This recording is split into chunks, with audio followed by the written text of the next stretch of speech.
The early phase of the Great Patriotic War saw devastating losses for the Red Army's armed forces, amid a critical shortage of main battle tanks such as the T-34 and KV-1, both of which were yet to meet the demands of quantity and reliability. Soviet military and defense industry leaders were forced to seek an urgent stopgap solution. Out of this crisis emerged an unexpected lifeline: the T-60 light tank. Designed under the direction of the talented engineer Nikolai Alexandrovich Astrov at Plant No. 37 in Moscow, the T-60 was a direct development of the amphibious T-40 light tank. However, in order to meet pressing battlefield requirements, the T-60 sacrificed amphibious capability in exchange for thicker armor and a drastically simplified design, making it feasible for mass production at non-specialized factories such as the Gaz truck plant in Gorky and Shipyard No. 264 in Stanleyguard. Initially intended for reconnaissance and to replace outdated amphibious tanks like the T-37, T-38, and T-40, vehicles that have proven inefficient in standard infantry engagements, the T-60 was soon thrust into a frontline infantry support role due to the dire shortage of more capable fighting vehicles. Despite its significant limitations in firepower and armor, the T-60's timely arrival in large numbers during the darkest months of the war played a crucial role, albeit one often debated, in the Soviet Union's desperate efforts to hold back the ferocious advance of the German Wehrmacht. The light tank T-60 emerged as an urgent solution during the early, challenging phase of the Great Patriotic War, embodying the technical characteristics that clearly reflected the battlefield's present demands on the Soviet wartime production capacity.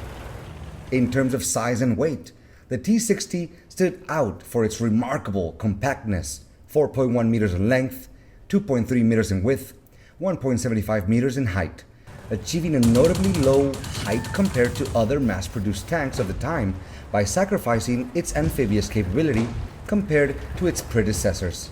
The T-40, its initial combat weight was 5.8 tons, later rising to 6.4 tons in reinforced armor versions. The T-60's protective armor was made from homogeneous rolled steel, welded together and designed with sloped surfaces to enhance its ability to deflect incoming projectiles. Initially, the armor thickness was relatively thin: front hull 15 to 20 millimeters, sides 15 millimeters, rear 13 millimeters, while the octagonal turret had thicker armor: front 25 millimeters, side 15 millimeters. To prove survivability, the armor was reinforced in 1942, particularly in the front hull and turret, increased to 20 to 35 millimeters. The primary armament of the T-60 was a 20mm TNSH autocannon, which had a high theoretical rate of fire, but its actual weight was limited due to the belt-fed reloading mechanism and long reloaded times. The 20mm cannon's arm-piercing capability was quite limited, posing challenges when facing the medium tanks of the German forces. The secondary weapon was a 7.62mm DT coaxial machine gun. Regarding the engine and mobility, the T-60 was powered by a 70 horsepower gasoline engine, enabling maximum speed of 42 to 45 kilometers an hour on good roads, with a range of 450 kilometers. However, the increased weight from the reinforced armor reduced performance and mobility, especially on rough terrain. The suspension system featured independent torsion bars. The T-60's crew consisted of just 2 men, with the commander also serving multiple roles with the one-man turret. Originally designed for reconnaissance and to replace the outdated light amphibious tanks, the T-60 quickly found itself shouldering a much heavier burden on the battlefield. The severe shortage of medium tanks like the T-34 and heavy tanks such as the KV-1 during the early, challenging stages of the Great Patriotic War forced Soviet commanders to make use of every available resource, pushing the T-60 into a direct infantry support role at the front lines. However, when deployed alongside the T-34 and KV-1 in mixed units, The T-60's weaknesses quickly became evident in direct confrontations with increasingly upgraded German adversaries, especially with the Panzer III models from OSF-J onwards and Panzer IV models from OSF-F2 with a longer barreled gun. The 20mm TNSH cannon, with its limited armor penetration capability, only about 15mm at a range of 500 meters, proved utterly ineffective against the front armor of most German medium tanks of the time. Due to these clear limitations in its anti-tank role, the primary task of the T-60 gradually shifted to infantry support. With its high rate of fire from the 20mm cannon, the T-60 became useful in eliminating machine gun nests, light armored vehicles, enemy infantry, and sometimes even low-flying aircraft, becoming an unwilling pioneer on the brutal battlefield. While playing a crucial role in the early stages of the Great Patriotic War, the T-60 light tank also revealed characteristics that need to be assessed objectively in an increasingly intense combat environment. Its firepower was limited, as the 20mm TNSH main gun showed a lack of capability to penetrate the armor of most German tanks upgraded from the late 1941 onwards. Additionally, the effectiveness of the armor penetration was not entirely optimal, coupled with a relatively long reload time between shots. Moreover, the T-60's thin armor made it vulnerable to German anti-tank gunfire, 37mm, 50mm, 75mm, and even heavy anti-tank rifles at combat range. In particular, the side armor, initially just 15mm, displayed a clear weakness, and the tank was also easily affected by artillery or mortar fragments.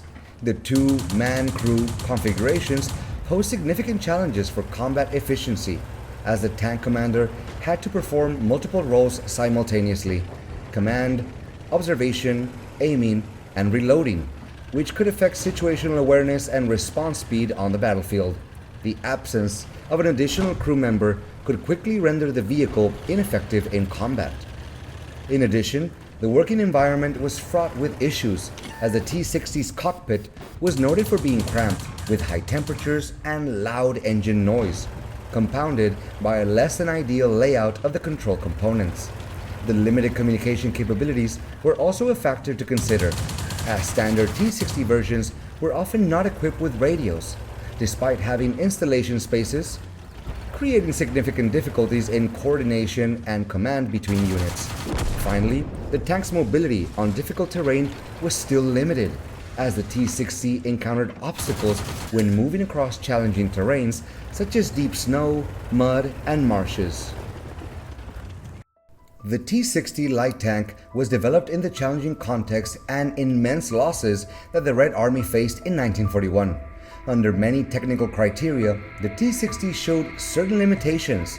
Its firepower was not particularly strong, its armor was thin, and the working conditions for its two-man crew were quite strenuous. However, despite these limitations, the timely introduction of the T-60 with a significant production volume, over 6,000 units were quickly produced, provided the Red Army with a useful combat vehicle in crucial battles towards the end of 1941 and into 1942, especially at Moscow in the early stages of the Battle of Stalingrad. It helped fill gaps on the front lines, supporting infantry and performing reconnaissance missions, while stronger tank models were still being ramped up in production. It is clear that the strategic contribution of the T-60 lay in its key role in delaying the enemy's advance, buying precious time for the Soviet defense industry. The presence of thousands of T-60 tanks on the front, despite their limitations in combat capability, helped slow the German offensive, while the evacuated factories to the east had more time to stabilize, recover, and ramp up the mass production of the T-34 and other superior tank designs, decisive weapons in the ultimate victory.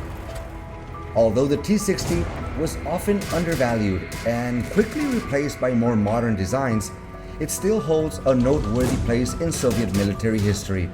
It was a tank that the Soviet Union could produce in large quantities during its most difficult time.